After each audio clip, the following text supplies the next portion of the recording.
आज हम उस इंसान और उस रिश्ते के बारे में बात करेंगे जिसको सबसे ज्यादा नजरअंदाज किया गया है।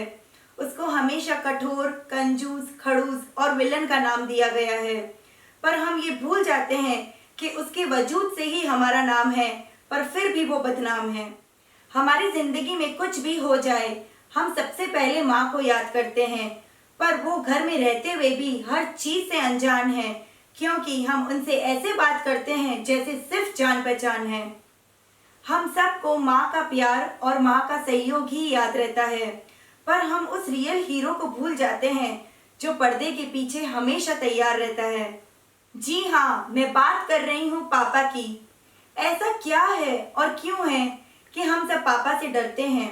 अरे पापा ही तो हैं, वो भी हम पर मरते हैं और हम सबसे बहुत प्यार करते हैं।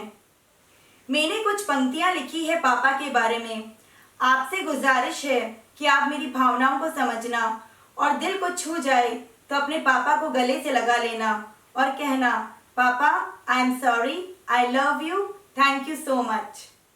मैं जब पैदा हुई और जहाँ पैदा हुई वहाँ बेटी के पैदा होते ही उसे मार दिया जाता था, पर एक इंसान था जो मुझे अपनी जान से भी ज्यादा चाहता था।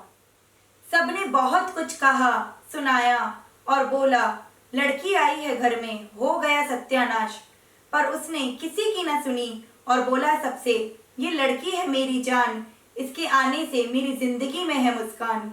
बचपन में कभी बंदर कभी घोड़ा बनकर वो मुझे हंसाता, मैं जब भी रोती वो अपने सीने से लगाकर मुझे सुलाता।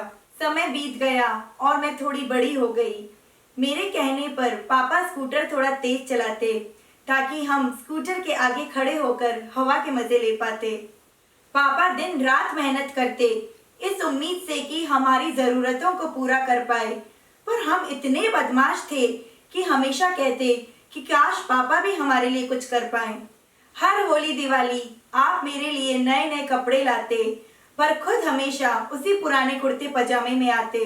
मैं हमेशा सोचती थी आप बड़े कंजूस हो, पता नहीं क्यों अपनी जिंदगी नहीं जीते, पर आपने जब मेरी कॉलेज की फीस भरी तब मुझे समझ में आया कि आप हमेशा ऐसे ही क्यों रहते।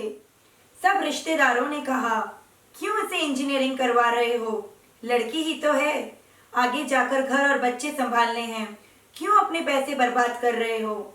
आपने हमेशा सही का साथ देना सिखाया और सही के लिए लड़ने की ताकत दी, इसलिए मैं हमेशा आगे बढ़ी, क्योंकि आपने मुझे हमेशा हिम्मत दी। अब मैं सयानी हो गई थी और आपके लिए मेरी शादी की चिंता दुगनी हो गई थी। हर लड़की यही चाहती है कि उसे अपने पापा जैसा लड़का मिले जो उसकी खुशी के लिए सारी जिंदगी जी ले।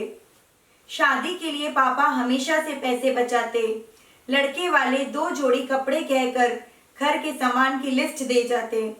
ये इंसान शादी में सबका ध्यान रखता और रात में कहीं अकेले बैठकर कुछ बचा कुचा खाकर अपना पेट भरता।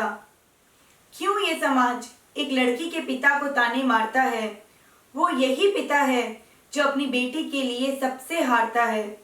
हमने कभी उनकी भावनाओं को नहीं समझा, उन्हें हमेशा कंजूस, खड़ूस और सख्त इंसान ही समझा, पर हम सब ये भूल गए कि माँ के सिंदूर का राजा पापा आप ही हो, माँ की ममता के पीछे की ताकत आप ही हो। किस्मत वाले हैं वो जिनके सर पर पिता का हाथ है। आप बस यही समझो कि आपके पास भगवान का साथ है। मदर्स डे और फादर्स डे का इंतजार मत करना, वो माता पिता हैं, उन्हें हमेशा अपने साथ रखना और उन्हें वृद्धाश्रम भेजो, ऐसा घिनौना पाप मत करना। पापा I miss you, I love you, I am sorry, काश मैं ये पहले कह पाती। अगर आपके पापा आपके साथ हैं तो उन्हें प्यार करना, उनके साथ रहना और उनसे सब कुछ शेयर करना। Thank you.